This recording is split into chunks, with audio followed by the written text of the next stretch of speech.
जासूसी की दुनिया एक ऐसी दुनिया जहां इंसान होता तो हमारे बीच है, लेकिन उसका साया कहीं और होता है। अमूमन यह होता है कि हम किसी जासूस के किस्से तब सुनते हैं जब वह इस दुनिया में नहीं होता है, लेकिन हिंदुस्तान का एक ऐसा शख्स है जिसके किस्से हम तब सुन रहे हैं जब वह हमारे सामने हमारी सुरक्षा की दीवार बनकर खड़ा है। नाम है अजित डोभाल।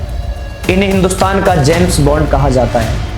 37 साल तक पुलिस की वर्दी पहनने का अधिकार था, लेकिन उस वर्दी को उन्होंने बमुश्किल 7 साल पहना। बाकी के 30 साल, जी हाँ, पूरे 30 साल वह सिर्फ जासूसी करते रहे। कभी मोची बनकर, कभी रिक्शा वाला बनकर, तो कभी पाकिस्तान की गलियों में एक मुस्लिम बनकर। आज के इस एपिसोड में हम उसी साए का पीछा करेंगे और जानेंगे अजित डोभाल की जिंदगी की वो खौफनाक और रोमांचक कहानियां जो शायद फिल्मों से भी ज्यादा चौंकाने वाली है। कहानी शुरू होती है 20 जनवरी 1945 को।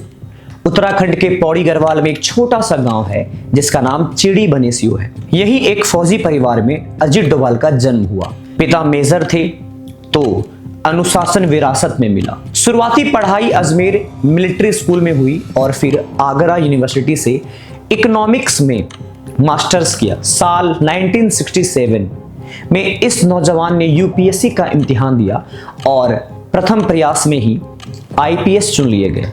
उन्हें कैडर मिला केरल का। साल 1968 में उन्होंने पुलिस फोर्स ज्वाइन की, लेकिन असली परीक्षा अभी बाकी थी। दिसंबर 1971 केरल का कुन्नूर जिला और वहां एक इलाका थलासेरी में भयानक सांप्रदायिक दंगे भड़के। हिंदू और मुसलमान एक दूसरे के खून के प्यासे हो गए। दुकानों को लूटा जा रहा था, घरों को जलाया जा रहा था। बड़े बड़े पुलिस अफसर लाचार थे। तब वहां भेजा गया 26 साल के एक नए आईपीएस अफसर को, जिसका नाम अजित डोभाल है। वह यहां पहुंचे और चमत्कार हो गया। उन्होंने दंगाई को डराने के बजाय उनके मन में खौफ भर दिया। जो लोग दंगे के पीछे थे, डोभाल ने उन्हें चुन चुन कर हवालात में डाला। इतना ही नहीं, जो माल लूटा गया था उसे बरामद करवाया। जिसके घर से चोरी हुई थी उनके घर वापस पहुंचाया। सिर्फ 2 दिन, जी हां, सिर्फ 2 दिन में अजित डोभाल ने थालासेरी को शांत कर दिया। केरल से लेकर के दिल्ली तक इस युवा अफसर का नाम एकदम चर्चा होने लगा। साल 1972 में अजित डोभाल को दिल्ली बुला लिया गया और इंटेलिजेंस ब्यूरो यानी आईबी में शामिल किया गया। यहां से उनकी वर्दी तो पीछे छूट गई, लेकिन शुरू हो गई जासूसी की जिंदगी। उस वक्त भारत का पूर्वोत्तर सुलग रहा था। मिजोरम में मिजो नेशनल फ्रंट ने बगावत कर रखी थी, जिसके नेता थे लाल डेंगा। मांग थी कि मिजोरम को भारत से अलग एक आजाद देश बनाया जाए। वहां खून खराबा इतना बढ़ गया था कि एक आईजी स्तर के पुलिस ऑफिसर का कत्ल बड़ी ही बेरहमी से कर दिया गया। आईबी को वहां किसी ऐसे आदमी को भेजना था जो मौत के मुंह में जाकर बात कर सके। कोई तैयार नहीं था। स्वाभाविक है कि अब अजित डोभाल को यहाँ पे लाया जाएगा। अजित डोभाल की नई नई शादी हुई थी, लेकिन उन्होंने हाथ उठाया और कहा मैं जाऊंगा। वह मिजोरम गए और वहां 5 साल रहे। उन्होंने देखा कि लाल डेंगा की असली ताकत उसके साथ खूंखार कमांडर है। डोभाल ने बंदूक से नहीं, दिमाग से खिलखिला। उन्होंने उन जंगलों में घुसकर उन कमांडर का ब्रेन वॉश करना शुरू किया। उन्होंने समझाया कि भारत के साथ रहने में ही तुम्हारा फायदा है, अलग देश बनाओगे तो मिट जाओगे। डोभाल की बातों का जादू ऐसा चला कि उन 7 में से 6 कमांडर लाल डेंगा को छोड़ के भारत सरकार के साथ आ गए। लाल डेंगा अकेला पड़ गया और सन 1976 ईस्वी में शांति समझौता हुआ और मिजोरम भारत का एक अभिन्न अंग बना रहा। इस कारनामे के लिए अजित डोभाल को पुलिस मेडल भी मिला। आमतौर पर यह मेडल 17 साल की नौकरी के बाद ही मिलता है, लेकिन डोभाल को सिर्फ 8 साल की सर्विस में ही मिल गया। वक्त का पहिया घूमा और 80 का दशक आया। अब पंजाब जल रहा था। भिंडरवाले और खालिस्तान की मांग ने पंजाब को बारूद के ढेर पे रख दिया था। 1984 ईस्वी में ऑपरेशन ब्लू स्टार हुआ था, लेकिन 1988 आते आते अमृतसर के स्वर्ण मंदिर पर फिर से आतंकवादियों ने कब्जा कर लिया और इसे नाम दिया गया ऑपरेशन ब्लैक थंडर। मुश्किल यह था कि मंदिर के अंदर कितने आतंकी हैं, उनके पास कौन से हथियार हैं, स्नाइपर कहां बैठे हैं, यह कोई नहीं जानता है। सेना बाहर खड़ी थी, लेकिन अंदर जाने का मतलब था मौत। तभी अमृतसर की गलियों में एक रिक्शे वाला दिखाई दिया। मैला कुचला कपड़ा पहन के, चेहरे पर धूल और टूटा फूटा रिक्शा। वह स्वर्ण मंदिर के आसपास रिक्शा चलाया करता था और सवारियों को ढोता था। आतंकवादियों को उस पर शक हुआ और उन्होंने उसे पकड़ लिया और उससे पूछा, तुम कौन हो? तुम जासूस हो? तब उस रिक्शे वाले ने एक दांव खेला। उसने कहा, मैं जासूस नहीं हूं, मैं तो पाकिस्तान की ISI का एजेंट हूं। मुझे पाकिस्तान ने तुम्हारी मदद के लिए भेजा है। आतंकवादी झांसे में आ गए। उन्हें लगा कि सही में मदद मिल गई। वह रिक्शे वाले मंदिर के अंदर गया। उन्होंने एक एक चीज देखी। आतंकी कहां छिपे हैं, बारूद कहां रखे हैं। यह रिक्शा वाला कोई और नहीं, वह भी अजीत डोभाल ही थे। यह जानकारी लेकर बाहर आए और उसी सूचना के आधार पर सुरक्षा बलों ने ऑपरेशन ब्लैक थंडर को अंजाम दिया। मंदिर को खाली कराया गया। उस अदम्य साहस के लिए अजीत डोभाल को कीर्ति चक्र दिए गए। यह एक ऐसा सम्मान है जो सिर्फ सेना के जवानों को मिलता है, लेकिन अजीत डोभाल पहले पुलिस ऑफिसर बन गए जिन्हें यह मेडल मिला। जासूसी का एक उसूल है, अपनी पहचान मिटा दो। अजीत डोभाल अपनी जिंदगी के 7 साल पाकिस्तान में बिताए, कभी भारतीय दूतावास में अफसर बनकर तो कभी भेष बदलकर। एक किस्सा बड़ा मशहूर है। डोभाल लाहौर की सड़कों पे एक मुस्लिम के क्षेत्र में भेष बदल के घूम रहे थे। लंबी दाढ़ी, उर्दू जुबान और वैसा ही पहनावा। एक दिन वो लाहौर में एक पीर बाबा की मजार के पास से गुजर रहे थे। वहां एक लंबी सफेद दाढ़ी वाली एक बुजुर्ग बैठे थे। उस बुजुर्ग ने डोभाल को पास बुलाया और कान में धीरे से कहा, तुम हिंदू हो? डोभाल चौंक गए। स्वाभाविक सी बात है। उन्होंने कहा, नहीं बाबा, मैं तो मुसलमान हूं। बुजुर्ग ने मुस्कुराते हुए कहा, झूठ मत बोलो, तुम्हारे कान छिदे हुए हैं और यह हिंदुओं की निशानी है। मुसलमानों के कान छिदे नहीं होते हैं। डोभाल का राज खुल चुका था। वह बुजुर्ग उन्हें पकड़कर एक तंग गली में मकान में ले गए। डोभाल को लगा कि आज हमारा खेल खत्म, लेकिन कमरे में जाकर उस बुजुर्ग ने अलमारी खोली और वहां भगवान शिव और गणेश जी की मूर्तियां रखी थी। उन्होंने रोते रोते कहा डोभाल को, बेटा मैं भी हिंदू हूं, मेरे पूरे परिवार को मार डाला गया है, मैं जान बचाने के लिए यहां मुसलमान बनकर बैठा हूं। उस बुजुर्ग ने डोभाल को सलाह दी, जाओ अपनी प्लास्टिक सर्जरी करवा लो और कान के छेद को बंद करवा लो, वरना मारे जाओगे। डोभाल ने पाकिस्तान की जुबान, वहां का लहजा ऐसा ओढ़ लिया था कि उन्हें बातों से तो बिल्कुल भी कोई नहीं पकड़ सकता था, लेकिन एक छोटी सी निशानी उन्हें भारी पड़ सकती थी।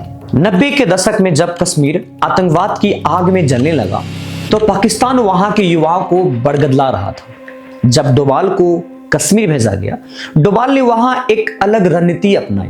90 के दशक में जब कश्मीर में आतंकवाद की आग जलने लगी और पाकिस्तान वहां के युवाओं को बरगला रहा था, तब डोभाल को कश्मीर भेजा गया। डोभाल ने वहां एक अलग रणनीति अपनाई।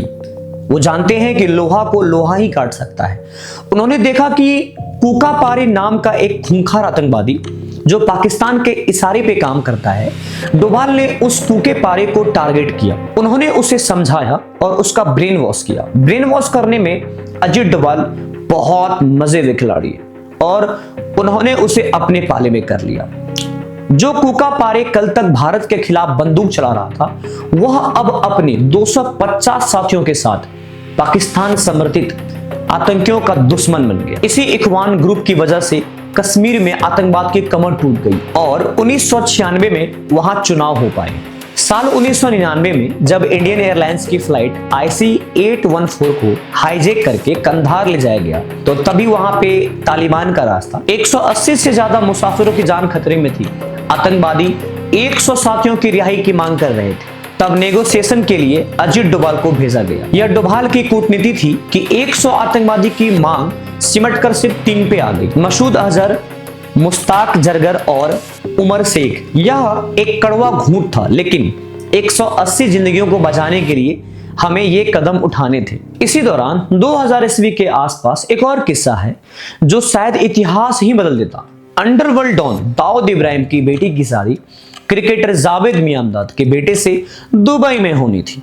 डोभाल ने एक खतरनाक प्लान बनाया। उन्होंने छोटा राजन गैंग से 2 शूटरों को तैयार किया और उन्हें दुबई भेजा गया। प्लान था कि रिसेप्शन के दौरान दाऊद को वही खत्म कर दिया जाएगा। शूटर होटल में पहुंच चुके थे।